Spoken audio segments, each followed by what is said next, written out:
नमस्कार शेतकरी मित्रांनो तुमचं कृषी प्रधान यूट्यूब चॅनलवरती स्वागत आहे। शेतकरी मित्रांनो, आपण आज या व्हिडिओच्या माध्यमातून शेतकऱ्यांना पीक विमा कधी मिळणार याची माहिती जाणून घेणार आहेत आणि तो पीक विमा किती टक्क्यांनी मिळणार आहे याची ही माहिती जाणून घेणार आहोत।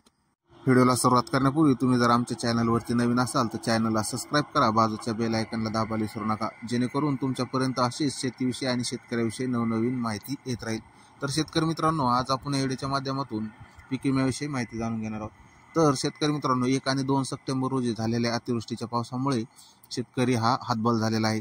या कारणामुळे शेतकऱ्यांना आता शेतकरी मित्रांनो, यामध्ये सर्वप्रथम जाणून घेऊया की यामध्ये कोणत्या जिल्ह्यातील शेतकऱ्यांना पीक विमा मिळणार आहे। तर यामध्ये सर्वप्रथम छत्रपती संभाजीनगर, तसेच जालना, बीड, तसेच परभणी जिल्हा, तसेच नांदेड जिल्हा, तसाच बुलढाणा जिल्हा, अहमदनगर जिल्हा आणि इत्यादी जिल्ह्यामध्ये या शेतकऱ्यांना मिळणारी ही पीक विम्याची रक्कम म्हणजे 25% पीक विमा शेतकऱ्यांना मिळणार आहे।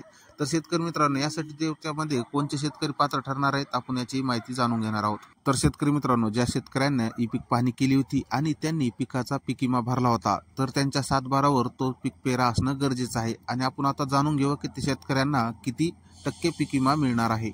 आता यामध्ये पात्र ठरणाऱ्या शेतकऱ्यांना सरसगट 25% पीक विम्याची रक्कम मिळणार आहे। तर शेतकरी मित्रांनो, आता आपण पीक विमा ही रक्कम शेतकऱ्यांना कधीपर्यंत मिळणार याची ही माहिती जाणून घेऊ। तर शेतकरी मित्रांनो, आता 1 आणि 2 सप्टेंबर रोजी झालेल्या अतिवृष्टीच्या पावसामुळे शासनाने शेतकऱ्यांना ताबडतोब 25% रक्कम ही शेतकऱ्यांच्या खात्यात वितरित करण्याचे आदेश दिले होते, परंतु आतापर्यंत आज शेतकऱ्यांना त्याची रकमेचा कुठपर्यंतही लाभ मिळालेला नाही।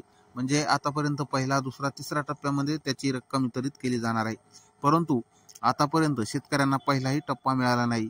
या कारणामुळे शेतकरी हा नाराज आहे। तर शेतकरी मित्रांनो, तुम्हाला हा व्हिडिओ कसा वाटला कमेंटमध्ये नक्की सांगा। आमच्या चॅनलवरती जर नवीन असाल तर चॅनलला सबस्क्राइब करा, बाजूच्या बेल आयकॉनला दाबायला विसरू नका, जेणेकरून तुमच्यापर्यंत अशीच नवनवीन माहिती येत राहील।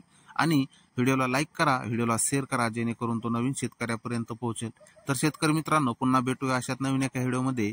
तोपर्यंत जय जवान जय किसान।